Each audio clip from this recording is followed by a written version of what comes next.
My name is Gramey Browne, author of Learning the Business of Life. And I do these short interviews with professionals. I take them way back to when they were boys and girls, 7, 8, 9 years old. You would be surprised to see who they were back then compared to who they are now. So do me a favor, click subscribe, ring the bell, and give me a thumbs up. While you're doing that, I'll start asking the tough questions. So, this is Gramey Browne. I'm back again, and I speak with professionals, and it's always surprising to see who they were when they were youngsters. So, this afternoon I'm speaking with Major Dwayne Lindo, hoofdagent van Eustatius. Officer Lindo, or Major Lindo. Yeah. Good afternoon. Good afternoon to you. How are you doing? I'm fine. Yeah. So this is the first time I'm in a back office in the police station, and I'm not being interviewed. I'm actually doing the interviewing. Okay. Yeah. So Major Lindo, I want to take you way back, because I know you joined the police department very young. Yeah. But I want to go even before that. And say, who were you as a little boy? You're 7, 8 years old. You're teasing the girls. You're playing with your boogers. Who were you? Well, growing up as a child, I was more quiet. I was more a child on the quiet side. A bashful child. I would be the child that was the person that would be teased. So I wasn't a teaser.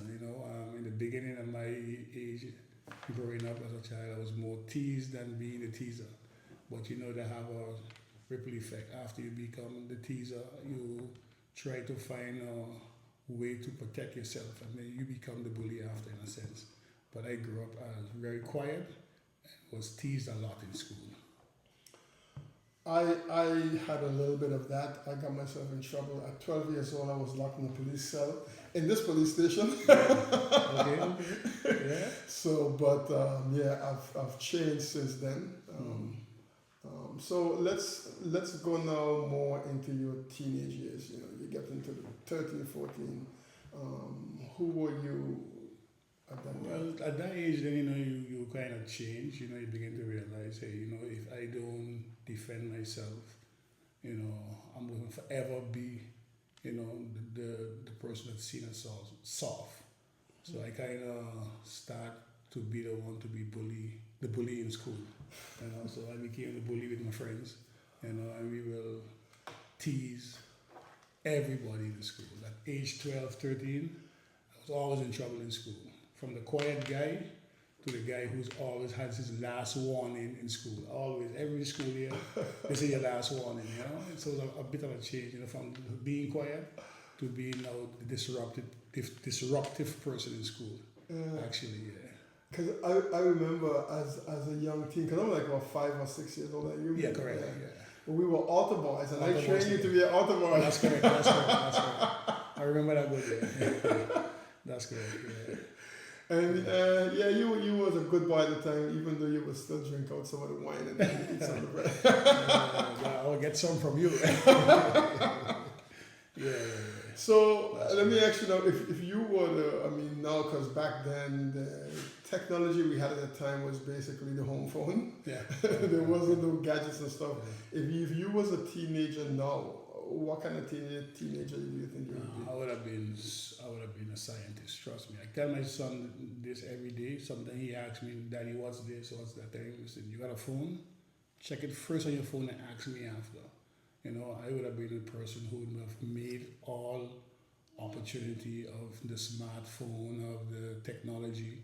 I say it every day. I wish that the technology we have now, we had it back in our days. I would not have been a police. No, I tell you, I would have been maybe a technician or more in developing, Development. Yeah. So. Because I wanted to be a cop.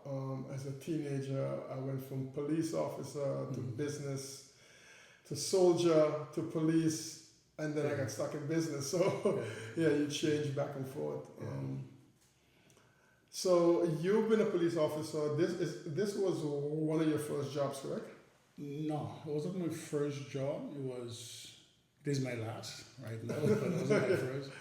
At young, I stopped school when I was 18, and I joined the station terminal. Then it was a station terminal, and I worked more in the oil industry as an agent, then as a junior inspector on ships, and then agent again, and then I went to the police academy. Okay. Yeah. So would you say then,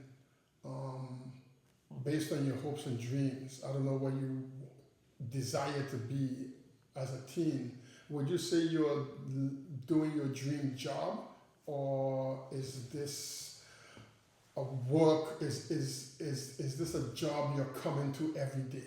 Or is this No, you living out your dream? I'm living my dream. Actually, there's 2 dreams I had when I was growing up. 3 actually. I wanted to either be a police. I always said I want to be a police. I was thinking about pilot or doctor. Doctor went fast because I realized blood wasn't really my first. I couldn't see blood. So when I see blood, I would get this Squeamish and stuff. Yeah, so I decided, hey, doctor ain't for me. Okay. I also wanted to be a pilot, but at a young age, I experienced something. Turbulence in the air. No. What happened is I was living on St. Martin, and I had a neighbor, and we were the same age. We were young, about 7 or 8. And then he went to Anguilla. He was on his way to Anguilla for vacation with his mom, and I think the plane crashed. So I can remember coming home, and from by my aunt, and then mother said, "I gotta speak to you." And she said, "Listen, sit down. You know your friend who you play with every day. There was an accident." And she explained about the plane. It was on the way from St. Martin to Anguilla. And that was a lot of years ago, and the plane crashed. And from that day till today, sometimes when I go plane, I'm afraid of planes actually. Oh, so you're not a good flyer? Never. I'm never gonna become a pilot, So Wow.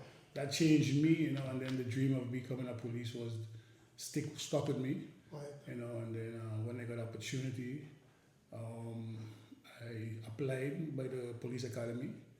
It took me 3 years because every time go come, and then just when I decided to give up and say I ain't doing it no more, they came, did the test, and they say out of 25 people, 3 passed, and I was one of them. Oh, nice. So the job was for me. Yeah, it was definitely for you. Yeah. I joined the Marines, and my sergeant major in the Marines, his brother, was the head of the police school in Curacao. Okay.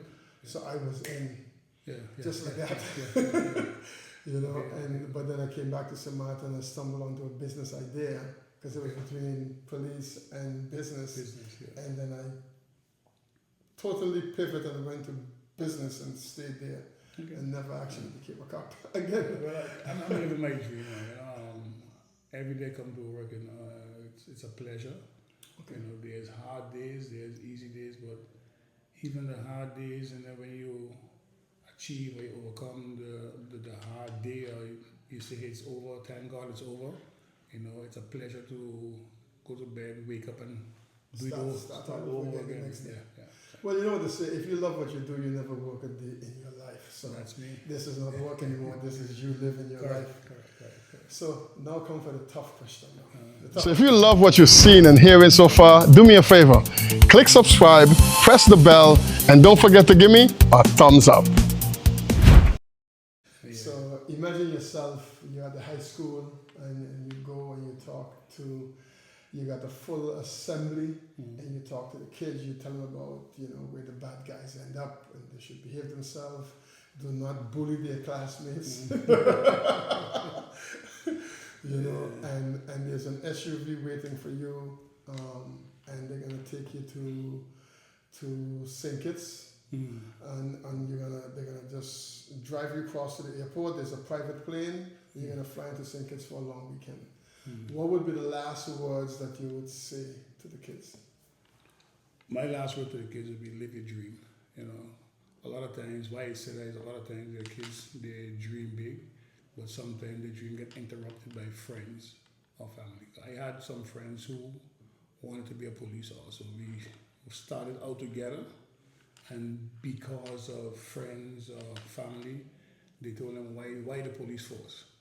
You know, they quit. I went on. 28 years later, I'm here. 28 years later, I'm hearing them saying, "Boy, I wish I had continued with you." You know, so live your dream. You know, if you have a dream and pursue it. You know, and don't let no one change your mind from that. Yes, I always say it's your dreams, your hopes and Yeah. dreams. If you don't accomplish them for yourself, Yeah. they don't get accomplished. Correct. Correct. Major Lindo, thank you so much for your time. Oh, It's been a pleasure. All right. Thanks. Remember, the only limits in business and in life is your imagination and determination to succeed.